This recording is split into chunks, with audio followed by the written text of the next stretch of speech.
Bonjour à tous et bienvenue dans Critique Cinéma. Donc là, pour changer un peu, on va partir du côté de l'Asie, hein. On va comme ça va être mon premier film, il me semble, dans Critique Cinéma, où je vais parler d'un film asiatique. Et si j'ai décidé de vous en parler, c'est parce que, bien sûr, je l'ai vu récemment, hein, comme beaucoup de gens, parce que, voilà, quoi. Il s'agit de Projet Wolf Hunting. Donc vous voyez. Donc c'est un film coréen, donc de Kim Hong-seun.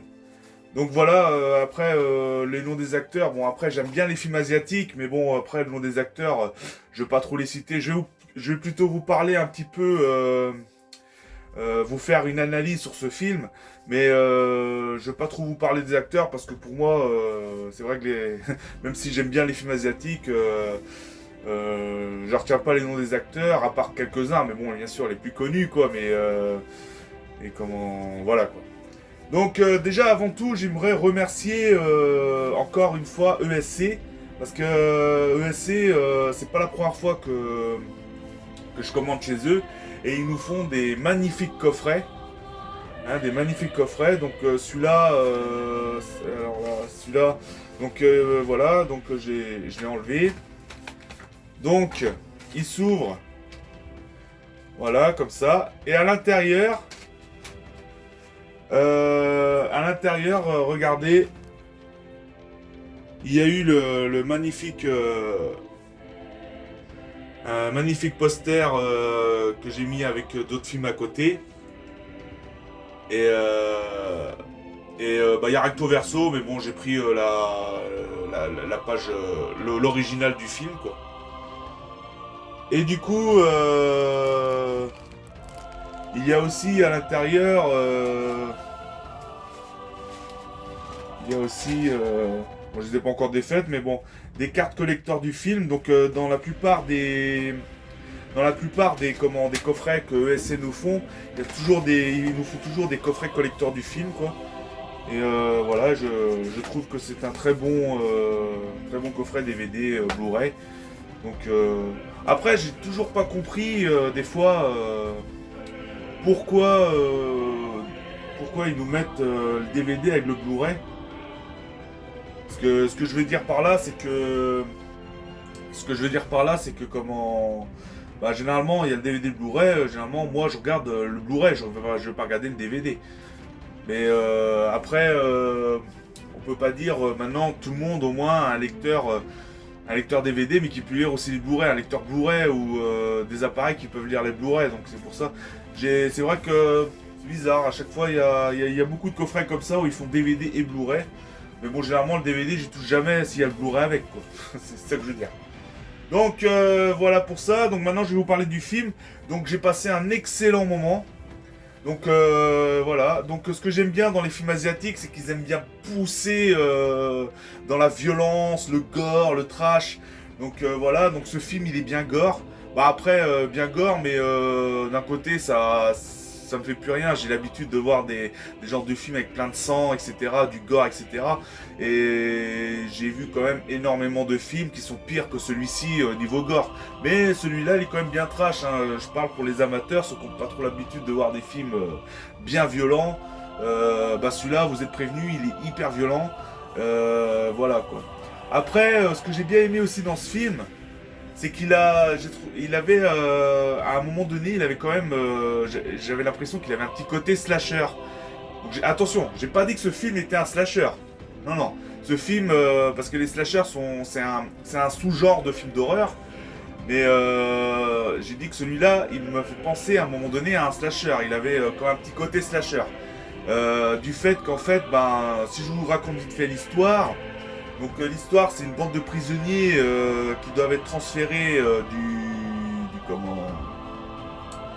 qui doivent être transférés des Philippines jusqu'en Corée par cargo. Donc déjà, est-ce que déjà rien que le début, ça vous fait penser à à un film? Et si je vous donne un indice, un film de 97 ou 98, un truc dans les eaux là. Et d'ailleurs, j'ai l'intention, le film que je vous parle, en devinette là, j'ai l'intention de vous en parler un de ces quatre dans les films de ma jeunesse. Non? Ça vous dit rien? Bon, je vais vous donner la réponse. Non, c'est un peu comme dans Les Ailes de l'Enfer, sauf que dans Les Ailes de l'Enfer, avec Nicolas Cage, les prisonniers sont par avion, transférés par avion, que là, ils sont transférés par cargo. Ça m'a fait penser un petit peu à ce film-là. Mais bon, voilà, mais bon, ça n'a rien à voir parce que Les Ailes de l'Enfer, il est soft niveau sang comparé à celui-là, parce que les Asiatiques, ils aiment bien pousser la violence extrême dans leurs films. Et c'est pour ça que moi j'aime beaucoup, beaucoup les films asiatiques. C'est vrai que donc l'histoire, donc je continue l'histoire. Donc en fait c'est l'histoire de comment bah, justement d'une bande de prisonniers qui doivent être transférés des Philippines en Corée par cargo. Et ces prisonniers ils font une grosse émeute dans ce cargo, donc mais une émeute bien violente quoi, parce que ça gicle du sang, ça, ça égorge, ça voilà, il y a plein de scènes quand même assez violentes.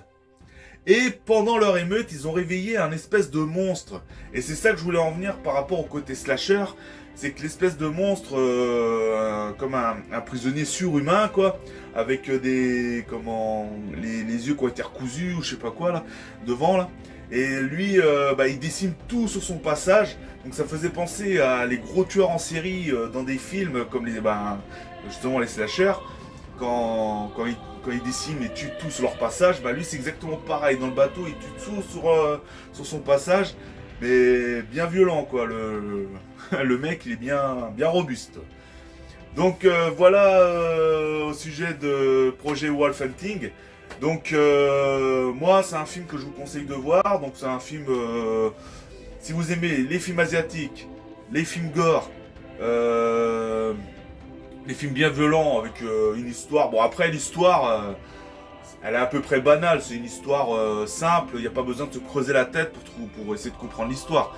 Elle est simpliste, voilà. Mais bon, elle peut être simpliste, mais bien jusqu'au bout quoi. Et encore une fois, comme je vous avais présenté dans la critique cinéma de l'épisode d'avant là, Mayday. J'avais été déçu de la fin. Bah là, c'est à peu près pareil. C'est pas que j'ai été déçu de la fin, mais c'est que j'ai trouvé la fin un petit peu fait à l'arrache, quoi. Mais il y a juste ça, le bémol, le défaut que j'ai trouvé un petit peu dans le film, c'est juste la fin, quoi. Mais sinon, j'ai passé un excellent moment du début à la fin. Un très bon film asiatique, vraiment, où ça explose du sang à tout va. Avec une histoire, voilà. Au départ, c'est les prisonniers qui faisaient la loi, mais après, c'est l'espèce de prisonnier surhumain qui a été réveillé durant son sommeil pendant l'émeute de ces prisonniers, qui fait sa loi parce que tout le monde essaye de le fuir, quoi, parce que il est quasi imbattable, quoi, on va dire. Donc voilà pour le projet Wolf Hunting. Donc c'est vraiment un film, moi franchement j'ai adoré. Mais après, voilà, j'adore aussi également les films asiatiques. Il y en a des très bien, etc. Mais c'est vrai qu'ils le disent comme ça. Comment dire, qu'il est quand même archi gore. Donc après, je m'attendais. C'est pour ça que moi je disais ça me fait plus rien parce que j'ai regardé. J'aurais pensé qu'il aurait été encore plus trash que ça. Mais bon. C'est pas grave parce qu'après je regarde pas parce qu'il peut y avoir un film qui peut être super gore mais l'histoire elle est pas top et puis tu t'endors ou tu suis pas parce que c'est pas intéressant. Que ce film là voilà il est peut-être gore mais il est intéressant à suivre. Donc et puis moi j'aime bien tout ce qui est film avec prisonniers, les univers carcéraux, les voilà films carcéral et tout, j'aime bien ce genre de film. Donc voilà pour ça, donc je vous dis merci de m'avoir écouté, donc projet Wolf Hunting est à voir, et je vous dis à la prochaine, donc du coup, et je vous dis à plus quoi, allez, ciao les amis.